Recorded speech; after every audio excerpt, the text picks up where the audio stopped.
السلام علیکم ورحمۃ اللہ وبرکاتہ. پیارے حضور، میرا نام شمائلہ فاروق ہے اور میرے ہسبینڈ کا نام محمود احمد فاروق ہے اور میں ماڈرن کی جماعت سے ہوں. میرا سوال ہے کہ اگر کسی نے الیس اللہ بکافن عبدہ کی انگوٹھی پہنی ہو تو ادب کا تقاضا یہ ہے کہ باتھ روم میں جانے سے پہلے انگوٹھی اتار لی جائے، لیکن اگر کوئی شخص بھول جائے تو کیا اس کو گناہ ہوگا؟ اگر بھول جائے تو کوئی گناہ نہیں، بھول چک معاف ہے. اور دوسرا یہ کہ جو باقی لوگ بچ گئے ہیں ان کے لیے وقت نہیں رہا.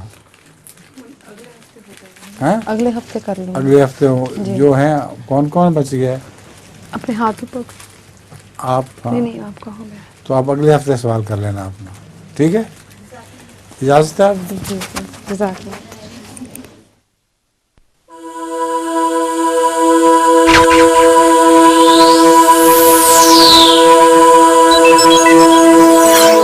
MTA International, reaching the corners of the earth.